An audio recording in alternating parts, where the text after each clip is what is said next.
So I just wanted to address some things that caught my attention. For example, this particular image, it's a striking image, but I see a lot of noise in the background. Hopefully you can even see that in the with the video compression. So even though the highlight areas are not blown out here, mathematically speaking, if I select that layer and hit Command L, the levels dialog box pulls up. If I hold down the Alt or Option key, we can see I'm really not clipping any highlight information at this point, but it's still visually clipped. Like I'm looking at this big white area because our eye is going to go to the most sharply focused or the biggest white area. So the photographer's telling us this is most important. So all I did is one is I made the water much bluer and I removed the digital noise, which softened the overall bird as well.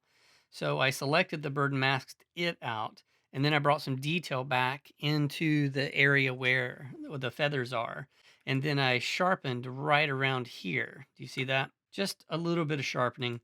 And then I merged them all together and put a vignette on it. And then on retrospect, I thought, okay, I've made the water too blue. So first I saturated the yellow, enhancing the sharpening look, really drawing our attention to the eye of the bird. And then I pulled down the intensity of the saturation of the blue water and pushed it all together into its final image. So I went from here to here.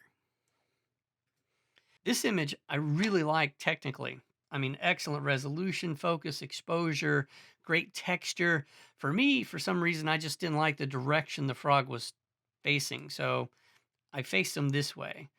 We're left to right reading society, at least here in the West. So for me, for the story to kind of just be right here, like it stops right here, but the water's coming down this way. For me, it felt better to be reading from left to right in that direction. For this particular image, as always, I believe when you're shooting portraits, you almost always need some kind of very subtle flash fill, even if it's -2 stops, or some kind of reflective bounce board or something. Because even in overcast lighting, you're going to get kind of a flat, muddy look, especially under the brim of a hat. So at least dodge that out if you ever find yourself in that situation. This is a really striking image. You know, it's been framed well. For me, these leading diagonal lines in the foreground, they're a little bright and they break the plane of the subject's face, which for me is distracting. So I removed that far left one. And then notice all these little hairs. If you don't have a stylus with you or you're running and gunning, then just know that you should retouch out those distracting hairs. The other thing I did is I wanted to enhance the grain of the wood and texture of it because I thought that was really dramatic. And then I wanted to brighten the face back up. So started here, ended here. Most of the things I do are very subtle. So this one, I love the patterns, the shadows, the contrast of colors. For me, all I did is I just straightened the horizontal and vertical lines and I saturated it, saturated the clarity, decided I went too far. I'm a big believer you've got to go too far to know when is too far. So then I just pulled back the saturation a bit. Okay, so I'm really zoomed in on this image. Again, hoping with the video compression you can see what I'm talking about. But there's just a wealth of color noise in this image.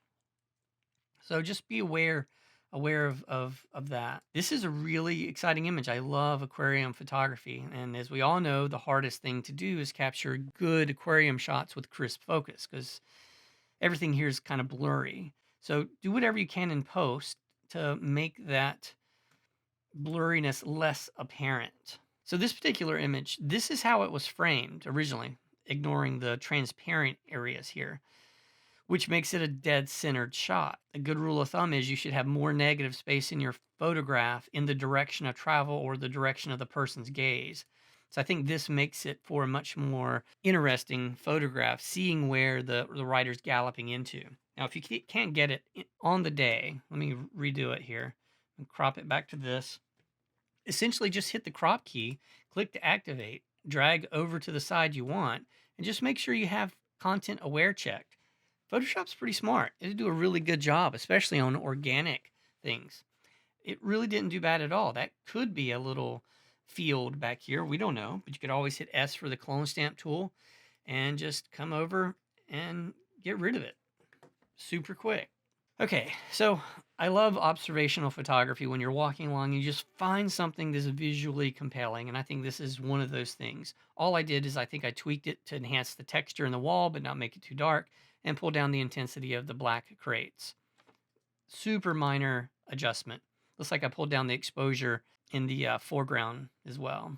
Love this image. It's one of my favorite images of the whole thing. I enjoy photography that creates silhouettes that seem to have meaning and purpose. All I did is I got rid of this yellow tint inside and just decided to go, I mean, it's already silhouetted, so let's go hands down and really enhance the silhouette and brighten up the image otherwise.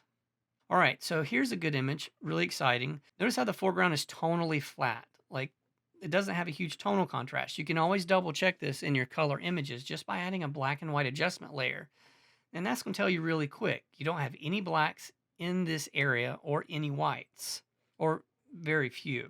This is just me adding a touch of contrast, still keeping those soft, subtle greens and the warm colors of the rocks. But again, I went from here to here. I love this image.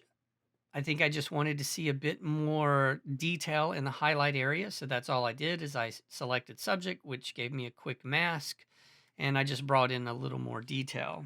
Now for me, since this is it's not quite a symmetrical shot and it's a teeniest bit off center, I think I would push everything to the top layer by hitting Command Option Shift letter E, and I'd use that trick of hitting C for the crop, pulling this over just a touch, leaving content aware checked, hitting enter, and Photoshop didn't do a great job that particular time, but that's okay.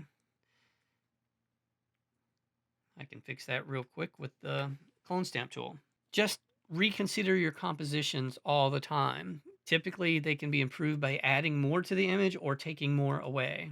Okay, this is the original shot minus the transparent areas. For me, the immediate problem is the strong blue color cast, because likely this was shot in shade. So all I did is I took an Adobe Camera Raw and I reset the white balance. I felt like the butterfly wings were overexposed here, so I just selected subject so that I could burn the actual wings down a bit. Then I want to merge that with the background, and I just used the clone stamp tool to paint all the transparent areas away. And then I free transformed it so I could rotate it because I liked this leading diagonal line moving forward. I decided that I saturated the colors of the wings too much when I burned the shadow areas, so I just pulled that back. So I went from here to here. Again, love this image. It looks like I just very subtly did a little burning on the edges and a little lightening on the fish just to make it a bit more dominant. But nice shot, rule of thirds, really interesting. Again, this is another one where I love what's going on, but I feel like I need more image. So I'd hit crop. I'd pull this over just a little bit, make it a nice square maybe, leave content aware checked. Photoshop is great now, especially with organic stuff.